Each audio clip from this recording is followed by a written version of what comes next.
Bismillah, alhamdulillah, salatu wassalamu ala rasulillah sallallahu alayhi wa sallam. Jazakallah khair for coming. If you're coming from yesterday, welcome if you're coming today. Inshallah, you're enjoying the convention so far. So today is the second part of the Aqeedah workshop led by Dr. Imad Bayoun. And just a little quick bio about him. He's an officer at the entomology department at UCR. He's a very active worker in the Muslim community and as the organization. So here's Dr. أعوذ بالله من الشيطان الرجيم بسم الله والحمد لله والصلاة والسلام على رسول الله وعلى آله وصحبه ومن والاه. السلام عليكم ورحمة الله وبركاته. وعليكم السلام ورحمة الله I'm going to وبركاته. remind us of some of the things that we discussed yesterday.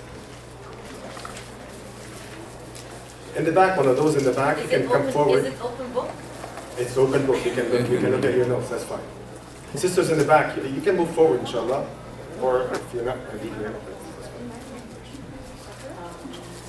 Yes. We talked about hidayah and Okay. we spoke about how the different characteristics of high schoolers and what they experience in high school. Well, first, we spoke about the importance actually of belief, of developing a belief or a aqeedah. And we said that aqeedah, the word used for that in the Quran and the Hadith, is iman. But we also said that iman is not just an intellectual experience, but it includes other components as well that feeds back into it, other components. And then we also said that it is the responsibility of the parents to teach the kids.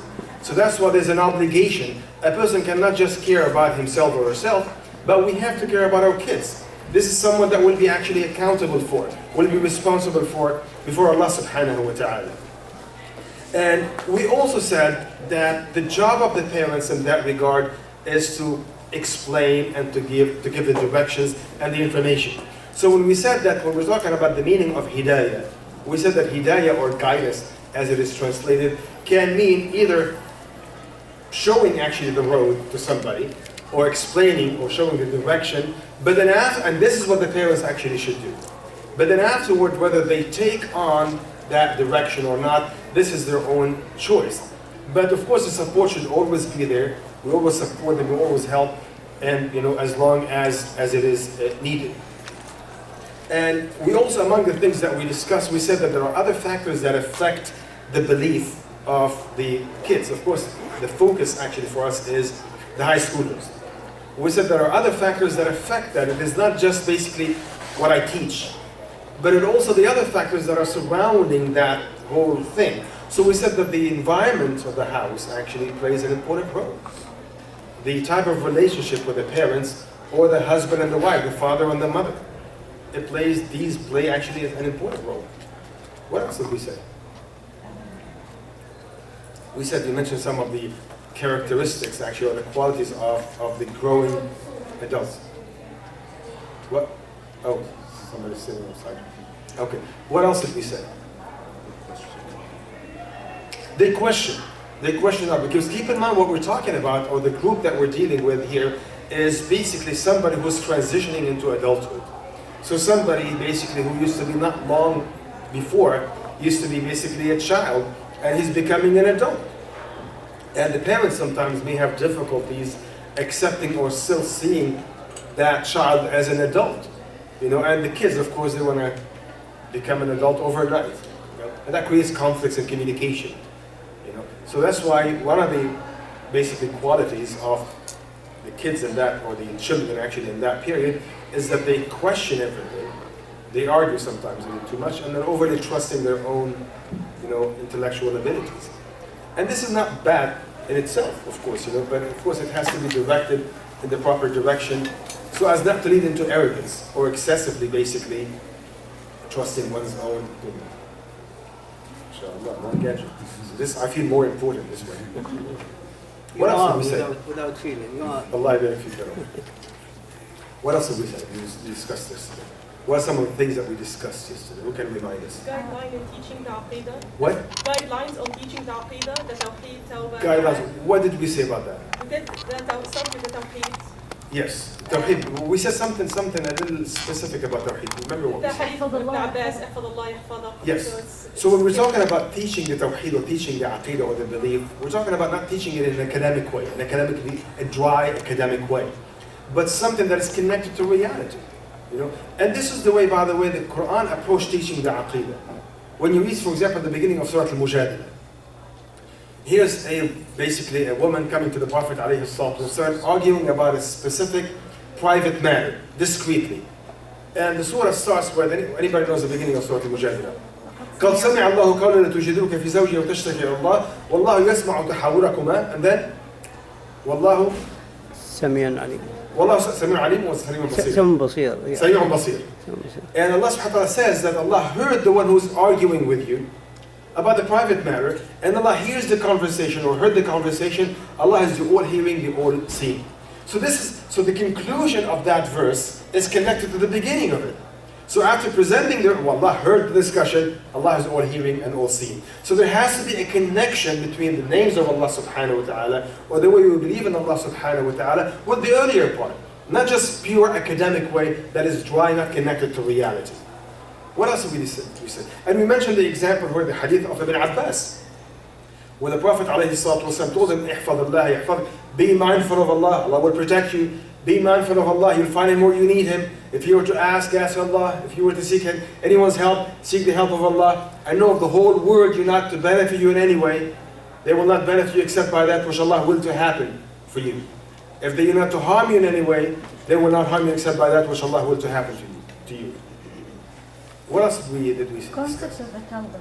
What? Concepts of the Tawbah. The concept of the Tawbah. And the importance of emphasizing that, especially at that age. Because at that age, especially, anyway, they're becoming adult, physically adult, and the issue of sexual desires and all of these things. So they may do certain things. I'm not talking about committing big sins, But I think to always remind them that the doors of Allah subhanahu wa ta'ala will always be open. And no sin is too big for Allah subhanahu wa ta'ala to forgive. But of course things have to be done differently. If I want to, basically maintain that tawbah, there are certain things that have to be done differently. But to always remind them of the fact that Allah subhanahu wa ta'ala will never close, our connection with Him. Will never close the doors. So it's always open, no matter what. To emphasize that. Anything else that we discussed? Continuous dua. To teach them to make dua to Allah subhanahu wa ta'ala, to give them that as a tool in dealing with any hardship, with any situation, with any difficulties. That you're not facing basically this challenge on your own. Allah subhanahu wa ta'ala is always with you. Allah is always on your side. So in other words, when I'm faced with any difficulty, with any hardship, with any challenge, I'm not facing that alone. Allah subhanahu wa ta'ala is always actually with me, supporting me. That's why to keep that dua to Allah subhanahu wa ta'ala. And I would say actually I was telling a brother once that even if you're going on your way to do something haram, always say, subhanallah, Ya Allah forgive me. Am I joking? What am I talking about? A person is about to do something wrong and he's also making dhikr. Yes. First of all, it is better with than without. Because first of all, the Prophet did say, لا يزال لسانك رطبا بذكر الله. Keep your tongue moist by the remembrance of Allah subhanahu wa ta'ala.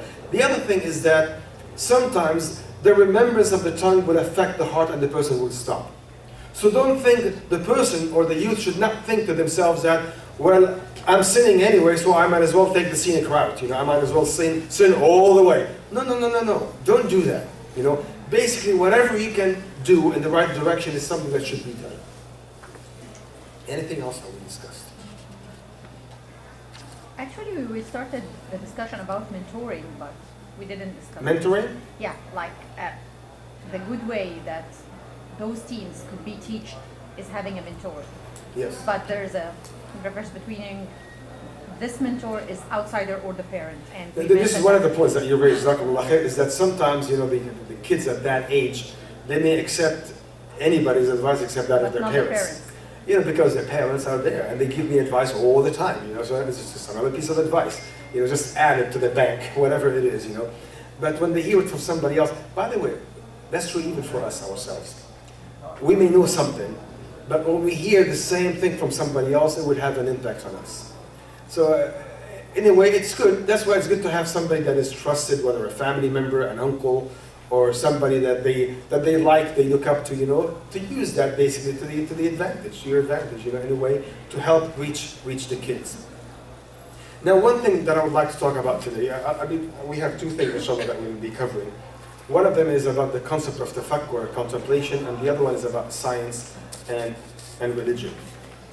When we're talking about believing in Allah subhanahu wa ta'ala, or developing a belief in Allah subhanahu wa ta'ala, how do you develop that? How do you develop a belief in Allah subhanahu wa ta'ala? You know, sometimes people may have it by nature, by the way, the fitrah. The fitrah tells me that there is a God. You know, but sometimes the fitrah, the pure or the initial human nature, gets contaminated with time and interacting with different ideologies or being exposed to all of the ideas. So it gets covered up. So how do you develop a belief in Allah subhanahu wa ta'ala normally? How do you, Allah subhanahu wa ta'ala is the great, the all-wise, the all-merciful. How do you develop a belief in that? You know, one of two ways. If you trust me and I tell you that Allah is all-merciful, okay, you'll take that. Yeah, I trust Him. He says Allah is merciful, I'll take what He says. Yes, Allah is merciful. But if you can see it yourself, it will be so much stronger. In other words, you can take somebody's words for it. Or the other way, and the much better way, is that if you see it yourself. In other words, I can look around me and contemplate from what I see around me and come to that conclusion myself. I can look for that. For example, and Allah has a great example. Let's say, for example, we're talking about a certain artist, a great artist, Salvador Dali, if you're into him, or anybody else. And his stuff is questionable, but let's say his Dali, or you know, and I can tell you there's somebody named Dali who is really a good painter, a good artist. He's really good, and his paintings are really beautiful and nice and crazy and whatever it is. And yeah, okay, so he said Dali is a good artist, Dali is a good artist. Or you can look at his work and you can come to that conclusion, and that conclusion will be much stronger. So how do you judge an artist? How do you tell whether an artist is good? You look at his work. How can you tell that Allah subhanahu wa ta'ala is great? You look at His creation. You look at His ayat. And this is, by the way, an act of worship that we have largely neglected. And it's good to revive it, especially among our kids. What is called the ibadah of tafakkur, the worship of contemplation, of pondering. And you'll find that in the Quran, by the way, in many places. The verse is repeated a lot. لَعَلَّكُمْ تَتَفَكَّرُونَ or لَعَلَّكُمْ تَعْقِلُونَ. You know, many places repeated over and over in the Quran. فَلْيَنْظُرِ الْإِنسَانُ إِلَى مِمَّا خُلِقَ فَلْيَنْظُرِ الْإِنسَانُ إِلَى طَعَامِهِ سَنُرِيهِمْ آيَاتِنَا فِي الْآفَاقِ وَفِي أَنفُسِهِمْ. You know, حَتَّى يَبَيْنَهُمْ مِنَ الْحَقِّ. So Allah says that so they may think, they may ponder.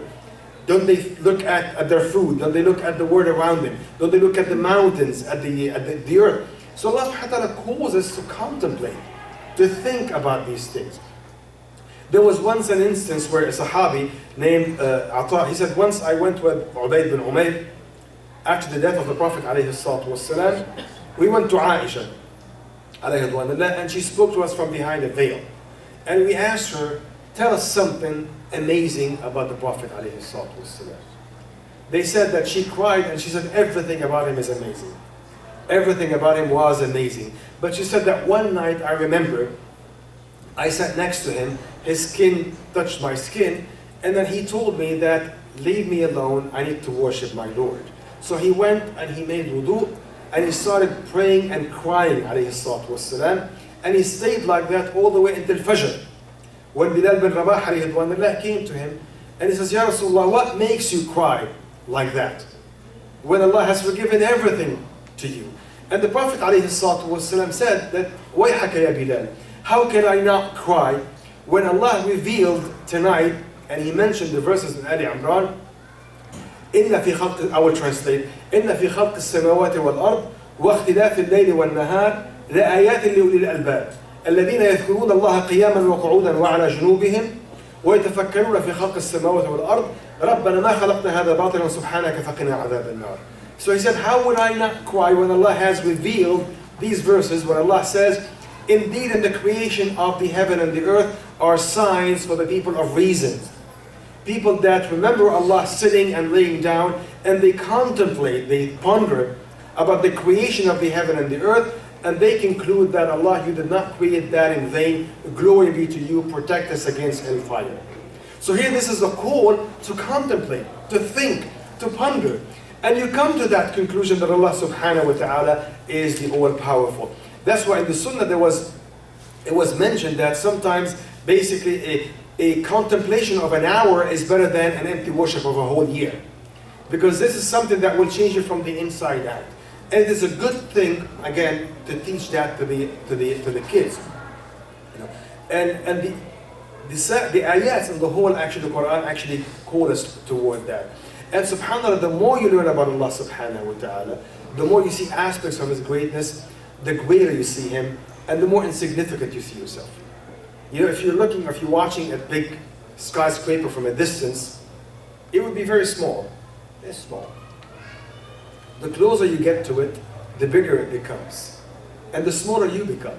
Until you're right next to it and it's huge and you're nothing next to it. And the same thing when we're far from Allah subhanahu wa ta'ala, we don't see how great He is. And we think of ourselves as, I'm the greatest, I'm the most powerful, I know everything and whatever it is. So knowing about Allah subhanahu wa ta'ala humbles the person. SubhanAllah, there's a beautiful instance. Allah subhanahu wa ta'ala, when Allah revealed some verses from Surah Al-Mu'minun to Prophet Muhammad alayhi salatu wasalam, Prophet Muhammad was asking Hudayfa bin Yaman to write down the revelation. So the Prophet was dictating and Hudayfa was writing down. So the Prophet alayhi salatu wasalam, again these are verse 12 and to 14. So Allah subhanahu wa ta'ala says, the Prophet dictating to Hudayfa, وَلَقَدْ خَلَقْنَا الْإِنسَانَ مِنْ سُلَالَةٍ مِنْ طِينٍ ثُمَّ جَعَلْنَاهُ نُطْفَةٍ فِي قَرَارٍ مَكِينٍ ثُمَّ خَلَقْنَا النُّطْفَةَ عَلَقَةً فَخَلَقْنَا الْعَلَقَةَ مُضْغَةً فَخَلَقْنَا الْمُضْغَةَ عِظَامًا فَكَسَوْنَا الْعِظَامَ لَحْمًا ثُمَّ أَنْشَأْنَاهُ قَوْمًا خَلْقًا آخَرَ. And the Prophet paused in there. So here Allah is saying that we have created the human being from some clay and from droplets, and talks about the stages of creation. And it developed, and then the bones and the flesh and all of that. And he stopped in there. The Prophet paused in there. Then Hudayfa alayhi ridwanullah said, فَتَبَارَكَ اللَّهُ أَحْسَنُ الْخَالِقِينَ. Glory be to Allah, the best or the greatest of the creators. And the Prophet alayhi salatu wasalam smiled and he said, اُكْتُبْهَا فَهَكَذَا نَزَلَتْ. He said, write it down, that's how it came down. So Hudayfa said it before he heard the Prophet saying it. It was part of the verse. When he heard all of the above, all of the earlier things about the creation, the natural conclusions of that, the natural conclusion was that فَتَبَارَكَ اللَّهُ أَحْسَنُ الْخَالِقِينَ. So he said it before the Prophet said it to him. So the conclusion of that verse is to glorify Allah subhanahu wa ta'ala. So when the person ponders and thinks about the creation of Allah, then automatically he will glorify Allah subhanahu wa ta'ala. So when we're talking about Allah subhanahu wa ta'ala being Al-Azim or Badi'u as-Samawati wal-Ard, or even talking about something in your own life, by the way. For example, one of the names of Allah subhanahu wa ta'ala is As-Sittir or As-Satir or As-Sattar, the one that conceals shortcomings. Now just look back at your own life. Do you see that Allah subhanahu wa ta'ala was or has been As-Sattar with you? Oh yes. I mean, how many times have I done something wrong and Allah did not expose me? So now when I just look back and ponder, I come to that conclusion that Allah indeed is As-Sittir or As-Sattar, the one that conceals and covers up, that does not expose me. One of the names of Allah subhanahu wa ta'ala related to that is Al-Halim, the one who is patient. He does not send His punishment swiftly. Just look back at your own life. Was Allah subhanahu wa ta'ala Halim with you? Oh yes. I mean, how many times have I done something wrong that deserves to be punished, and Allah gave me time, gave me respite, gave me time to change, to correct. He does not change, He does not send His punishment swiftly. Allah says in the Quran, وَلَوْ يُؤَخِذُ اللَّهُ النَّاسَ بِمَا كَسَبُوا مَا تَرَكَ عَلَى ظَهْرِهَا مِنْ دَابَّةٍ. If Allah were to send His punishment swiftly, none of us would be alive. We'll all be gone. So you just look back at your own life and you come to that conclusion that Allah indeed has been Al-Halim with me. Allah indeed has been As-Sattar, the concealer with me, the all-patient with me. So this way you come to that conclusion, and that conclusion becomes firmly established in your heart. That's how you learn about Allah subhanahu wa ta'ala. He has 99 names. Pick any of them. And then ponder and contemplate that. By the way, we're talking about mentorship. My mentor used to actually give me a name each week. Sometimes we'll spend several weeks actually. Sometimes we'll spend several weeks with one name. And then we'll sit and we'll say, okay, what did you think? Give me some of your thinking, some of your contemplation, which is a good exercise because that's how you learn about Allah subhanahu wa ta'ala.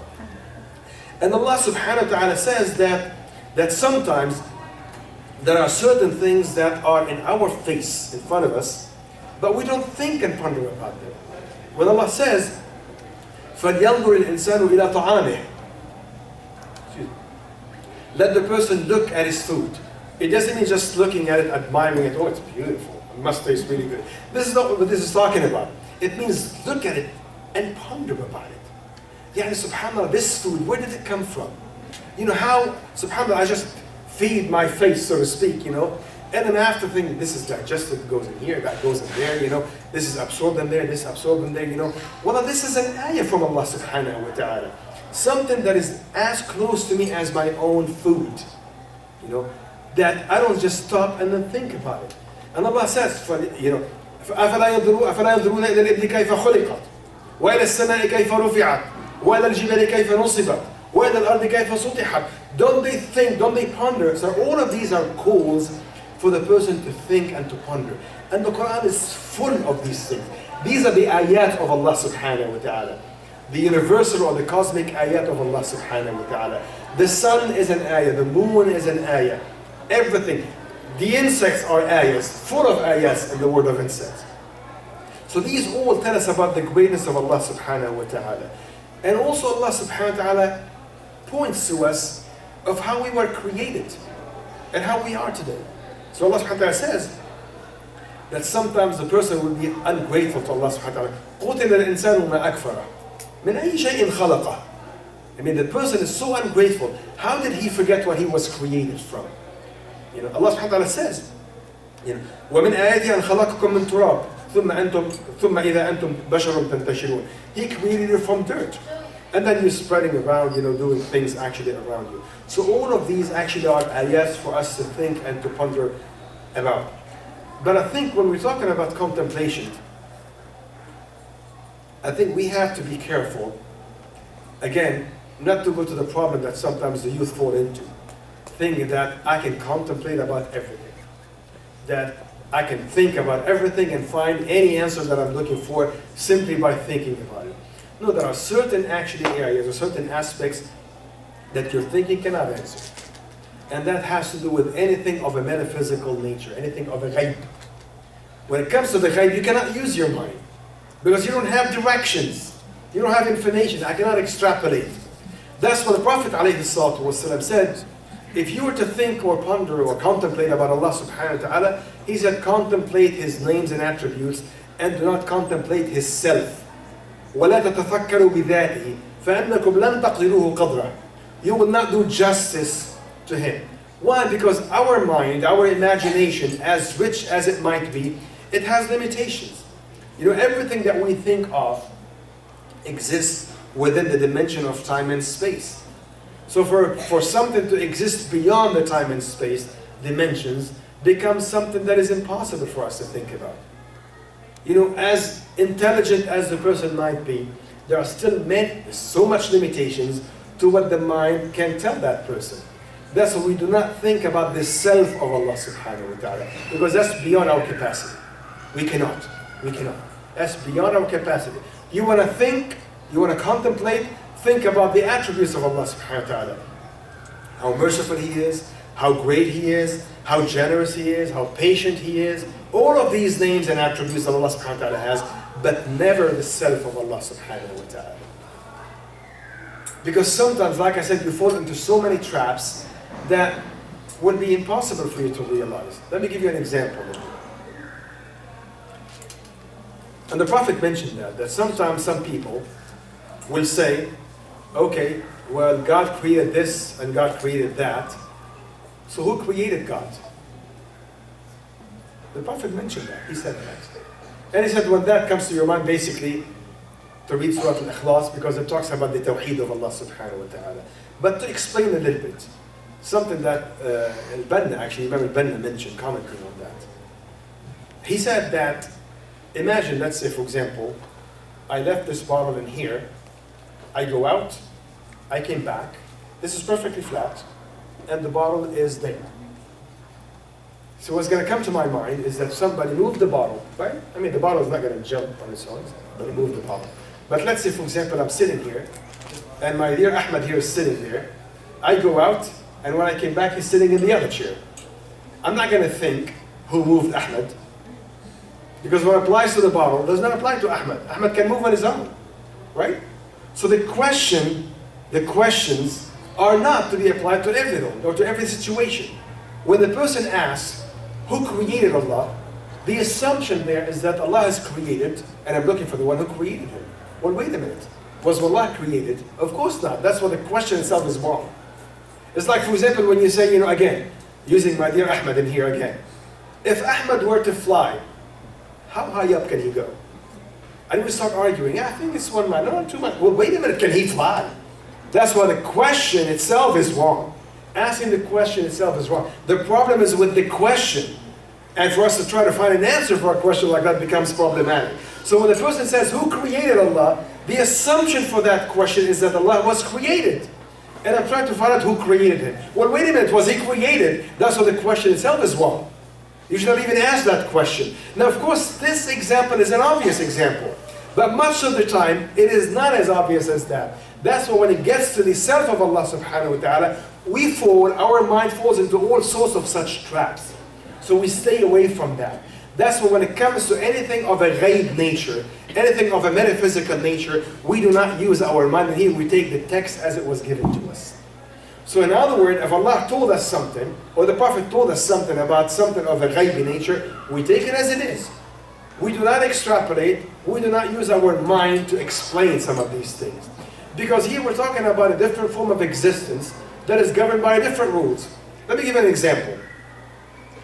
The Prophet ﷺ said that a good righteous person, when he's put in the grave, his grave will be wide. 70 cubits on each side. Huge grave. The person who is a bad person, his grave will be very tight. Very tight. So if you bury a bad person next to a good person, and the good person has a huge space, does that mean that the bad person will benefit from this free space from the other person? Because the 70 cubits will include the other person. Of course not. Here we're talking about a different form of existence governed by different laws altogether. And by the way, you have an example of that even in this world. You may have two people sleeping next to one another, one seeing a beautiful dream, one seeing a nightmare. It doesn't rub off. It doesn't go across. And this is in this world. So let alone in the ghaib or in a different form of existence. So here when we're talking about, and this is something to be taught to the youth by the way, that when we're talking about using the mind is to recognize the limitations of our minds. That there are certain areas where my mind actually stops. It's not capable. My mind cannot answer all the questions. It's not whatever conclusion I come to, this has to be the absolute truth. And I think these things have to be explained. So this is a little bit about actually developing, again, a belief in Allah subhanahu wa ta'ala is by contemplating His names and attributes. Any question or comment before we move on to the next topic? About this, what I mentioned. About the ibadah of tafakkur, the worship of contemplation, of pondering. Any question or comment?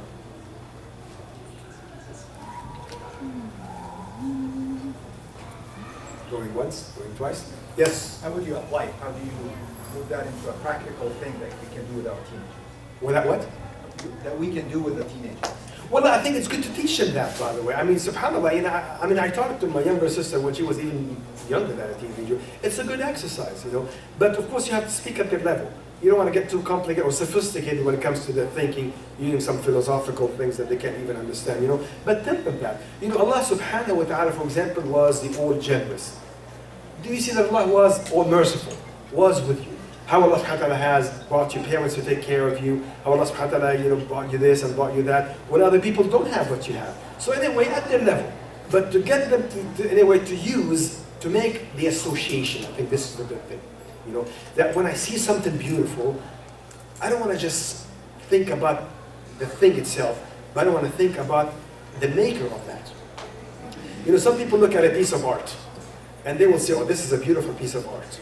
This is nice. Some people will look at the same piece of art, they will say, oh, this was done by a great artist.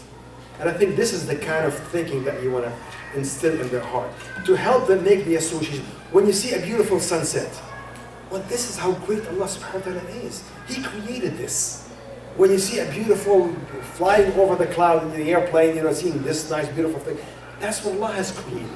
You know, if this world is this, how beautiful, what about Al-Jannah? To make always this connection, you know, to make, you know, that not just seeing something, yeah, we enjoy what we're looking at, but to actually come to a conclusion from that, to get them into that kind of a mindset. Any other comments? Now, the other topic of course that I said we want to discuss is the issue of basically science and religion. And this actually is, or has been, a problem actually with some of the youth when they get exposed to science. And I think much of it is because actually they don't understand exactly what science is, or maybe what religion actually does. But I want to mention something really important as a short introduction before starting the discussion, is that in Islam there's no discrepancy or conflict between the two. That's why if you look actually historically, you'll find that the Muslims excelled in science when they were closely connected with religion. So you'll find some of the greatest scholars are firmly established, scientific scholars, you know, scientists, firmly established in religion. There was no separation. But in the West, the path took a completely different direction. In the West, they excelled in science when they separated religion from science, because there was an issue between one and the other. But in Islam, we don't have that. Actually, everything connects to the other. These are just tools that lead to the same conclusion. So you find, like I said, that some of the greatest actually scientists were also firmly established in religions. Like, of course, the father of algebra. Who was the father of algebra? Algebra comes from Arabic. Yes, Omar. Al-Khawarizmi, Allah yabarik fik. You know, algebra comes from Arabic. Who was the father of optics? Ibn al-Haytham. Al-Haytham, as he's called. You know, by the way, the camera, he's the one that invented the camera. Camera comes from Arabic word qamara. The camera obscura, the thing, the box, and how the image is reversed and all of that. He's the one that invented that. You know, Ibn al-Haytham. You know, you have Ibn Sina and Al-Razi and all of these great names, and by some women, by the way, as well. You know, the oldest university in existence today. The oldest university. What is the oldest university? Don't tell me UCLA. The oldest university in existence today. Yes, Ya Umar. It's in In the University of Qayrawain. You know, and this was established by a woman, by the way, Fatima al-Fihri. By the way, how old is it? It's more like 1,200 years old. So we're not talking about like 100 years old. It's that old, you know. And it was established by a woman, by a Muslim woman. You know? So that's why the contribution came from both, when they were connected with the deen. But you'll find that in the West, the direction was the opposite. They only developed science when they left their religion out. Because theirs actually contradicts, but ours does not. Why is that important? Because sometimes we import problems that may not be existent for us. So let's say, for example, we find some Christians raising some scientific concern or some issues with science, so we raise the same issues. Well, wait a minute. We don't have that issue ourselves. They have a contradiction. We don't have that contradiction. And I'll mention an example today. But when we're talking about science and religion, if you were to define science, what would that be? A brief definition of science. Science is. Don't tell me what science does, but science is. That's the definition. Science is fun. What is science? The method whereby the method where you gather a phenomenon and then you prove it by testing the phenomenon. Okay, so this is the first part is the definition. The second part is the method. Yes. I'll come to that. Part of it is yes, you have something back.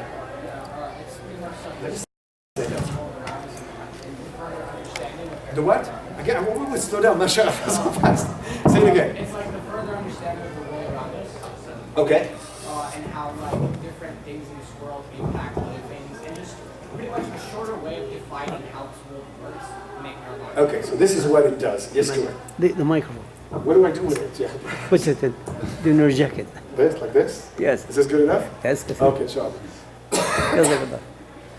You know, science, there are different definitions of it. One of them is that science is a tool. Science is a tool to acquire information about the physical world using observation and experimentation. That's what it is. So science gives you information, but information specifically about the physical world. You know, using as a tool, the tool that science uses is observation and experimentation. What about religion? Of course, you know, Islam is the religion, you know. But in general, definition of religion, let me give it to you, because there are so many definitions, by the way, and it's confusing, you know, as really there's so many definitions. But you can say that, to parallel the definition of science, that religion is a tool to acquire information about the metaphysical, Not physical. not the physical, the metaphysical, using revelation. Not experiment. So here, it is, first of all, that the real or the target of religion is the metaphysical, the ghaib. The target of science is the physical world. One of them uses observation and experimentation for the physical. The other one uses revelation for the metaphysical. So as such, science and religion have two different scopes. They deal with different things. They don't deal with the same things, even though they may overlap sometimes, and I'll come to that. And as such, they use different tools. Because they deal with different targets, they use different tools. So a person cannot say, I want to be able to see the metaphysical in order for me to believe in it. Well, wait, seeing normally works with the physical, not with the metaphysical. So you cannot use a tool for one to judge the other. Because they're talking about different things. The same thing, a person cannot, let's say, I have to measure, you know, depression by bringing a measuring tape. It doesn't. That doesn't measure that. And they said, because some people say, well, unless I see it, I don't believe in it. Well, what are you going to see? There are many things that actually you believe in without even seeing. Even in the physical world, by the way. Everybody believes in gravity. What does gravity look like? How big is gravity? How tall? We don't ask these questions. It's a different thing. So the tools basically are appropriate for the specific field that we're dealing with. So science and religion deal with different things, but sometimes they overlap. The reason they overlap sometimes because you have to indicate the oneness of the person's existence, or sometimes there might be some implications. Like for example, the Quran uses some scientific things to prove that this is not a book by a human being. The fact about the shape of the earth, the embryological development, the fact that the gender of the fetus is determined by the father and not by the mother. It is mentioned in the Quran. You know, that he's what. ألم يكن نطفة من مني يمنى ثم كان علقة فخلق فسوى وجعل منه الزوجين الذكر والأنثى منه المني اليمنى يعني so it comes from the father. So the father dictates again or determines what comes from the father determines the gender. So this is something that's scientific that is mentioned in the Quran to prove that this is not a book of a human being. But the Quran is not meant to be a book of science. Like once somebody asked me, what does the Quran say about dinosaurs? I said, why should the Quran say anything about dinosaurs? It says nothing. The Quran is not meant to be a book of natural history. The Quran is meant to be a book of guidance. And as a book of guidance, it is perfect. But the Quran does not mention everything. It does not. It is not meant, the Quran is perfect in what is meant to be. But the Quran is not meant to be a book of natural history. So it doesn't say anything about dinosaurs. So again, the big question then comes about evolution. Now, before I get into that, when you're talking about basically science and religion being basically two different tools in the area where they overlap. Now, in the area where they overlap, if science is correct and the religion is correct, they should lead to the same conclusion, right? If you're talking about one specific conclusion, one specific area, if science is correct and the religion is true, they should lead to the same conclusion. If they lead to different conclusions, then one of them is faulty, one of them is not correct, or maybe that we did not understand it correctly ourselves. Are you following? Mm-hmm. So when would that happen? So science, first of all, can be certain and can be uncertain. See, not all of science is conclusively certain. By the way, I'm talking as a scientist myself. Sometimes we think if it's coming from science, it has to be absolutely true. No, it is not correct. It is not correct. You know, even in scientific research, the results are proven by a statistical analysis, which is normally presented with a certain level of confidence level, a percentage. Yeah, it's all probabilistic, you know. So it will say, for example, you can prove scientifically, you know, whatever it is, that this happened or that happened. But that is not a conclusive statement. You know, statistically, I can prove to you that the earth is flat. And it doesn't take much work, by the way. I'm not dismissing the scientific, by the way, method or the statistical analysis, but what I'm saying is that not everything that is coming from science is conclusive and certain. Actually, most of it is not certain. And I'm not dismissing science, by the way. But what I'm saying is that not all of it is certain. What is certain in science? The certain things are the physical laws or some of the facts. These are certain. Something like that, you know, is certain. But when it comes to the research or some of the information, there are many theories. Actually, there are more theories than there are laws, far more theories than there are laws. So not all of science is certain. It can be, again, think of science. Here we have science that can be certain or uncertain. The same thing about the religion, by the way. It can be certain, it can be uncertain. What is certain in the religion? What would be something that is certain? God exists. The existence of God. That's an example of that. You know, the certain thing is that we're talking about, again, religion through revelation. So we're talking about a text. Something that is certain in the religion is a text that is authentic and conclusive, and the meaning is clear. The Quran is all conclusive in its authenticity, but not in its meaning, not clear in its meaning. There are certain texts in the Quran that support multiple meanings, right? Allah says in the Quran, in the beginning of Surah Al-Imran, you know, هو الذي أنزل عليك الكتاب منه آيات محكمات هن أم الكتاب وأخرى متشابهات. That there are certain verses in the Quran that support multiple meanings. Now these verses I cannot put in the certain. They are what's called قطعي الثبوت. They are conclusive in their authenticity, but the meaning can be multiple. So this will go under the uncertain. So the certain in the religion is that which is conclusively authentic and has a clear deterministic meaning. So when the meaning is not clear, or that the text is not authentic, it is not certain. Now, in that which is certain in science, so science can be certain and uncertain, religion can be certain and uncertain. In that which is certain in both, there's no contradiction. So far we have not found any contradiction in Islam. No contradiction. And we don't believe there will ever be a contradiction. If there was any contradiction, it's because one of them is certain, the other is uncertain, or both of them are uncertain. Are you following? Okay? Or both of them are actually uncertain.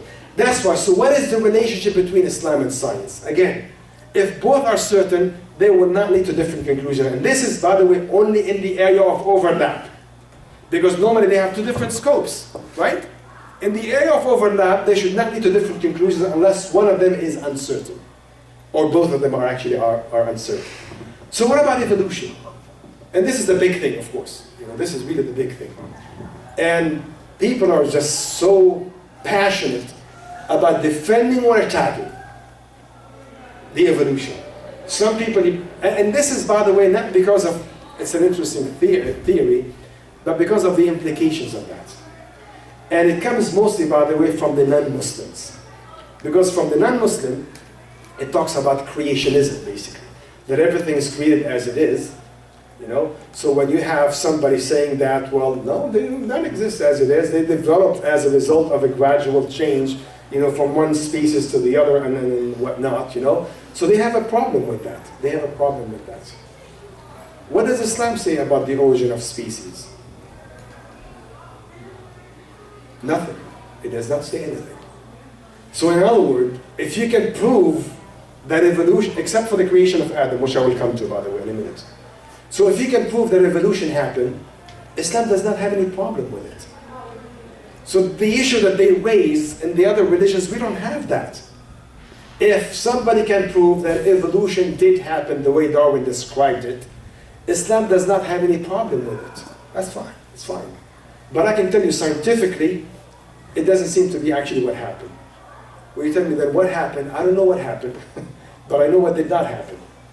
Is that maybe there's another version of the theory that maybe we'll discover later on, but the way that he presented it does not explain the origin of species scientifically, by the way, despite the wide acceptance, despite the claimed authenticity and the wide acceptance, but it is not. It is not. You know, evolution is a time process that takes millions of years, and nobody has seen it actually in action.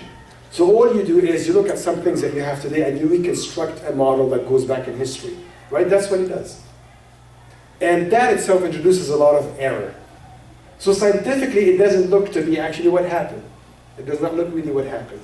But in Islam, we don't have any problem with it if you can prove that some of that actually did happen.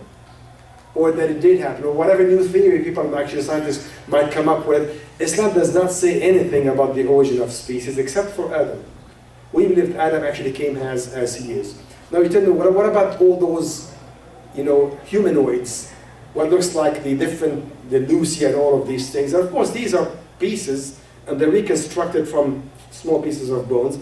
I think those may be just species that have existed and have gone extinct, just like dinosaurs did. Something like that. I don't know what it is exactly. I don't have to give an explanation of actually what happened, but I know what did not happen. I know what did not happen. So as far as Islam is concerned, when it comes to the evolution, we don't have any problem with it. Islam does not say it happened, does not say it did not happen. But I can tell you scientifically, it seems not to explain the origin of species. It is lacking some huge gaps. The links are still largely missing, actually, in the whole tree of evolution and whatnot. 10 minutes? Okay. By the way, if anybody, I have a detailed discussion in my book that I mentioned. Yes, sister. So, I mean, as far as we know, Adam alayhi salam was the first species on Earth, right? Yes. Human. Human. Yes. Human. Yeah, sorry, human. And then after that, he had children, and Yes. those were the ones who followed the race. Yes. So, yeah. isn't this the explanation of evolution? No, because you see, Adam alayhi salam was created as he was, in his own image. In other words, he did not change. He was a human being like us. He did not look like an ape or whatever it is. No, he looked like a human being, just like a regular human being. That's what he was. Alayhi salam. But isn't this the way Islam explains evolution? Or? No, but see, evolution, when you're talking about evolution, means he changed. In other words, it's like, for example, what he was is different than what we are today. But we're not. It's still the same. So just give me a second. Okay, just give me a second. We're still actually the same. We have not changed. So we did not. So when you say evolution, it means there was a change, you know. But we did not change. We're just human. We're still as human as he was at that time. Yes. No, I'm sorry. He was first. Go ahead. This is just a theory. Speak up a bit. I just like to put things that evolution doesn't say that we evolved from apes directly, it's that we, in apes, evolved from common ancestors. Yes. Rather, we evolved further into intelligence. But apes evolved in a different strength over intelligence and evolved, perhaps. No, and I think, you know, see, what we're talking about, what I'm talking about is I'm separating basically the human from that whole tree, that whole sequence. That's what I said. Is that whole sequence might have happened, might not have happened, you know, if you can prove it. But I'm saying that the human was not part of that. The human in particular was not part of that. That's what I was saying. Yes? So like, how do I say it? It's like, off of theology and off like evolutionary thing. Listen, please, I'm sorry. Like, are we really allowed to adopt any sort of like theory of what happened before us? As long as it's science. Yes, that's fine. That's exactly what I'm talking about, is that Islam does not say what happened. So it is left up to science to tell you actually what happened. You know? But what I'm saying is that you want to make sure that you do not give science more than it deserves. That sometimes there are other factors that contribute, by the way, to the spread of certain theories. The example is specifically that the Darwinian theory. You know, when we're talking about, by the way, when was Darwin published? Anybody knows? 1860 something. Yes. And of course, when he's talking about, of course, evolution, the key factor in there is the genes, basically, that the genetic has to pass it down, and whatever it is. You know, that's when the new Darwinists actually came. But when was the gene discovered? 19 100. Grégoire Mendel, which means after the evolution theory actually was published, right? So if you think about it, there was no explanation when he was widely accepted. People accepted him before they understood him. Because he came at the right time at the right place. You know, the time that he came, there was another, by the way, scientist who was about to publish something exactly what Darwin actually said, but he beat him. Yes, exactly, but he beat him, you know. That's what they said, he just came at the right time in the right place where people are looking to loosen the grip of the church, basically. And here comes somebody who provided a scientific basis for that. That's why they just jumped on him and they accepted him. So it is not just the merit of the theory, but it's the surrounding, basically, political and social landscape that contributed to the acceptance of that theory. That's why he was so widely accepted. Yes? I would like to add, I think we all have to agree that the research method, where every time you publish anything in your PhD thesis, you are opening the door to thousands and thousands of students around the universe to debate your belief and your theory. So you have to accept as well that the whole theory of evolution being tested and argue against it and for it by hundreds of thousands of people around the universe. And that's why it's widely accepted. It's not coming from any book of Revelation. Yes. And it's been proved left and right, and people argue against it, and it's proved to be correct. And Wait. You're making quick statements, you know, that have not been substantiated. You know, to say that proven correct, this is something that I have question problem with. A lot of Muslim scholars believe it's correct. And if you look at the theory of the Lucy, and also the Neanderthal, and so many other skeleton that believe that it came from the evolution, it doesn't mean it comes from Adam.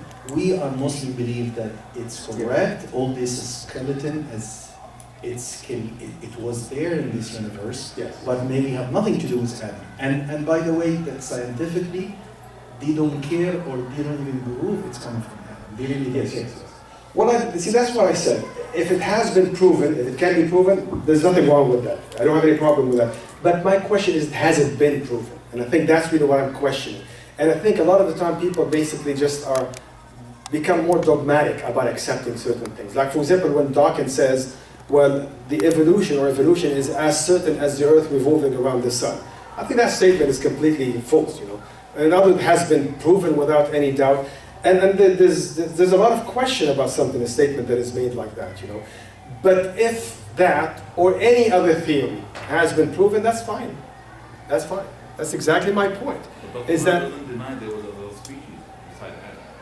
yes. Exactly. So that's exactly. But again, I think and now here I'm not arguing, by the way, from a religious perspective. I'm just talking about from the scientific perspective. Is that, see, much of the time when you're looking and try to reconstruct even Lucy itself, Lucy itself, you have few pieces of bone and you're reconstructing the whole, because what's been preserved is only the bones. The soft tissues is something that nobody knows actually exactly what they look like, you know.